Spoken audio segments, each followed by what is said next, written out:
Hola, buenas tardes. En las últimas semanas hemos asistido a una discusión muy álgida sobre si la posible desaparición de los fideicomisos va a afectar los recursos que van a programas tan importantes para el país como educación, cultura, ciencia, deporte, salud, protección de víctimas. Yo he venido insistiendo en cada oportunidad que he tenido que la desaparición de los fideicomisos no va a poner en riesgo un solo peso de los recursos que llegan a estos programas.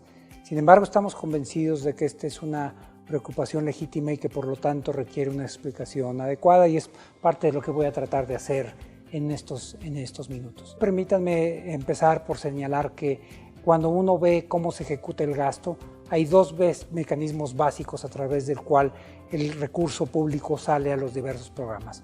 Uno es el presupuesto, es decir, una dependencia, por ejemplo, la Secretaría de Comunicaciones y Transporte o la SEP hacen el pago a un proveedor, etcétera, y lo que hace esa secretaría, esa dependencia, manda una orden de pago a través de la TESOFE y de ahí cae directamente al beneficiario último.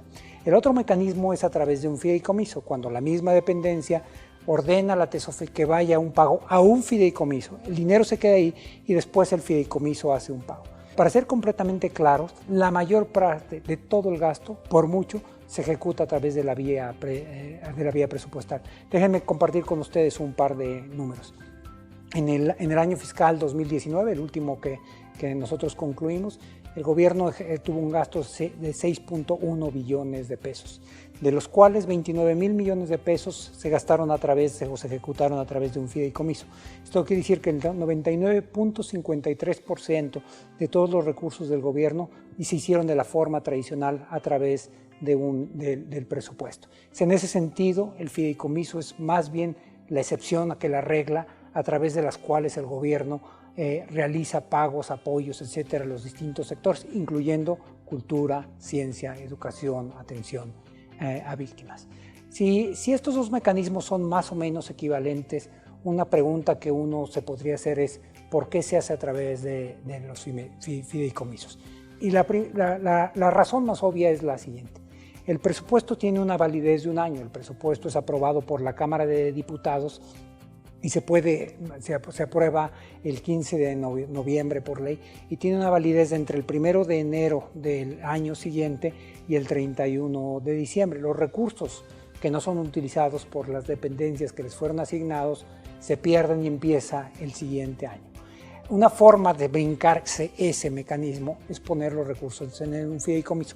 ¿Qué es un fideicomiso legalmente? El fideicomiso es un vehículo financiero de propósito específico que tiene personalidad jurídica propia y tiene patrimonio propio. Entonces, algunas dependencias que no pueden gastar el recurso lo que hacen es lo aportan a un fideicomiso y el fideicomiso sí puede brincar el año y desde ahí pueden realizar pagos a lo largo del tiempo.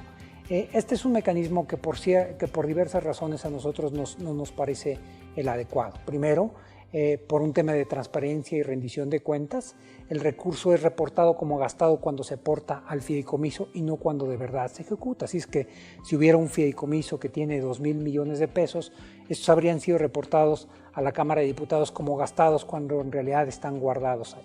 Segundo, es un mecanismo que a veces esconde las ineficiencias de la dependencia ahí. La dependencia que lo está operando. Cuando no pueden gastar, pues una forma de hacerlo es guardar los recursos cuando no tuvieron la capacidad de gastarlos, guardarlos en un fideicomiso para un año siguiente. Pero además es una forma extraordinariamente ineficiente de operar el gasto. Por ejemplo, les puedo decir, hay un fideicomiso que detectamos hace algunas semanas, tiene alrededor de 1.200 millones de pesos, no ha tenido un solo movimiento desde el año 2013, de hecho los únicos movimientos que tiene son en los pagos a la fiduciaria, al banco que la opera, alrededor de 1.250.000 pesos por año. Así es que a veces esos recursos que se estacionan por ahí de manera temporal, en realidad se quedan mucho más tiempo del que fuera deseable, lo cual no es adecuado y menos en un momento de las necesidades como las que estamos pasando ahora, las necesidades de recursos que tienen que ir a salud, etc. Déjenme darles un ejemplo muy claro de por qué la utilización o la no utilización de un fideicomiso no va a tener ningún impacto en los beneficiarios finales.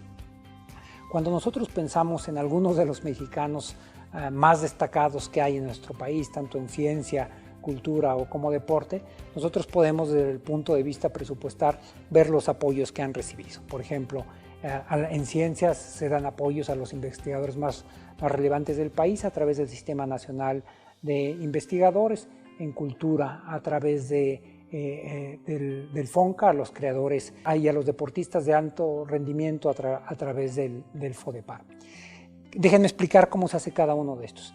A los investigadores nacionales el CONACYT manda una orden de pago a través de la tesorería y la TESOFE hace un depósito directamente en la cuenta bancaria del investigador. Es decir, esto opera exclusivamente a través de la tubería presupuestal.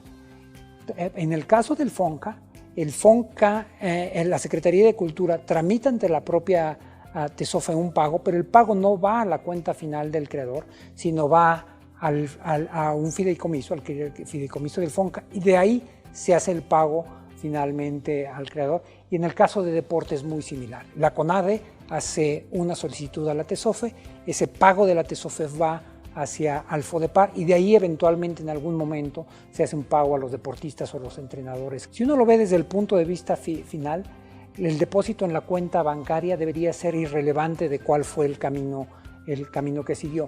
Pero como pueden ver, el camino más corto es el que no para con un fideicomiso.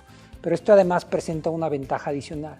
Cuando se utiliza el camino más corto, el presupuestal, nosotros podemos desde la Secretaría de Hacienda garantizar que esa gente, en este caso un investigador nacional, recibió efectivamente sus recursos. Cuando se hace por el otro mecanismo no lo podemos hacer porque perdemos la visibilidad en el momento que los recursos caen en el fideicomiso.